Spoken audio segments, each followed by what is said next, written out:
UMass Chief of Police spoke at a community forum last night where he addressed some of this past weekend's alleged out-of-control partying, including assaults on police officers with glass bottles. So as you can see, the snow has tapered off this morning, but crews have been working all night long to get the roads in drivable conditions. That being said, it is still very windy, and if you are going to go out today, please be careful. Crews say they saw rocks and sand here in the river, but rains from earlier this week made water levels rise quickly. Tailgating into dorm rooms is a serious security problem here on campus. In fact, it was at this very building where 4 men were allowed to tailgate into a young woman's dorm room where they then allegedly raped her. While meningitis could break out anywhere, students on college campuses are at a slightly greater risk, especially those living in dormitories. So make sure to get yourself vaccinated. Sergeant Delaney says where there's prostitution, there's drug use. So releasing the name of Johns is just one way he's trying to make the city safer. Dining commons like this one cater to students' every needs. With a pizza bar, salad bar, even a gluten-free section, there's something for everyone. It's no wonder why the Princeton Review voted UMass 3rd in the country for campuses with the best food. Certainly is delicious. The tobacco ban will prohibit all smoking and tobacco-related products on campus. Professor of microbiology and member of the University Health Council, Wilmore Weebley, is one of the many who is working to develop the ban. What we have is a policy that says that UMass will be tobacco-free in 2013. What we're working on now is what that policy will look like. UMass will join the other 530 tobacco-free campuses in the country on July 1st, 2013. The ban will affect everyone, from students and faculty to visitors just passing through, making popular smoking spots like this one virtually non-existent. Smoking is the #1 preventable cause of death in the United States, responsible for almost 450,000 deaths each year. The health benefits of a tobacco-free campus are clear.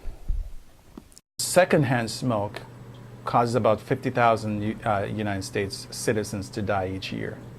So second-hand smoke is not a simple or simplistic problem. Moreover, we now know that there's third-hand smoke, which is the cigarette smoke that is left in carpets and drapes and other things that you smell in an elevator. And we now know that that causes significant health problems.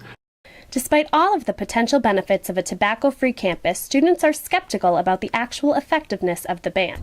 I don't think there's going to be enough people to really enforce the people who are just going to smoke anyway and who actually are serious smokers. So I don't know, I just don't think the ban is really going to do much. Smoker Samantha McDonough worries that the ban might have a negative effect not just on the students but also on the people who work on campus. It's not really fair to, if you think about the people that work in the DCs, they have to go on smoke breaks, but they have to leave campus now. And I don't know, it's taking away that from them, and I don't think it's going to have any effect. However, the ban's main objective is not necessarily to stop people from smoking, but rather to keep people from smoking on campus. Support somebody who says, I don't want to quit smoking, I know what their health defects are, but I don't want to quit. That's fine with that person.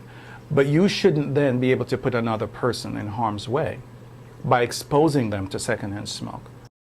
Penalties for those caught smoking on campus are still being discussed. For those who are looking for help to quit smoking, the Tobacco Free Initiative has also provided a full-time tobacco treatment specialist on campus. For UVC 19, I'm Lindsay Poole.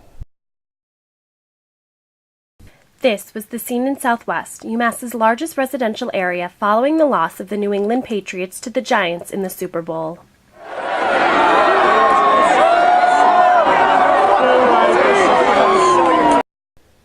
The dozens of videos taken of the disturbance went viral, and the Vice Chancellor of Student Affairs, Jean Kim, is worried that the reputation of the school might suffer. If you take the post-Super Bowl event,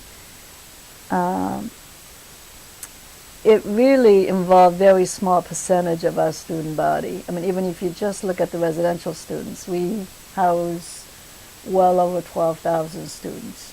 And there was maybe 1,000 students out there in Southwest. So that's a very small percentage, obviously. But because it got such a press, people who don't know us, the outsiders, may think that that's all of UMass or all of the students.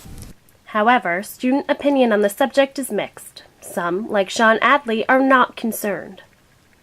I don't think it was a really big deal. Everyone just kind of went out to go have some fun. I mean, it's a big game, New York rivalry, New England, get a lot of fans here, so. Others, like freshman Brian Chuma, agree with Kim and are also worried about the future of UMass. I definitely don't think it helped. If you Google UMass riots, you can find things from the past few years. I think that's what a lot of people did. This one was different because it was planned. A lot of them in the past have been spontaneous, but as to how it helps our reputation in terms of that, I don't think it helps. The university does have experience with riots in the past. Most famously are the riots that occurred in 2004 after the Red Sox defeated the New York Yankees to win the World Series. Since then, the school has been on a feverish path to redemption through major construction projects and increasingly competitive admission standards. I think what we really need is some sort of a culture change here as a campus, that it is not okay to misbehave yourself in such an extent on issues that's not even that important politically or socially. But I think that culture change happens over a period of time and by efforts of lots of people who are members of this learning community. Criminal and disciplinary actions are underway against the 13 students who were arrested. In addition, footage of the riots is still under investigation and further arrests are not out of the question. For UVC 19, I'm Lindsay Poole.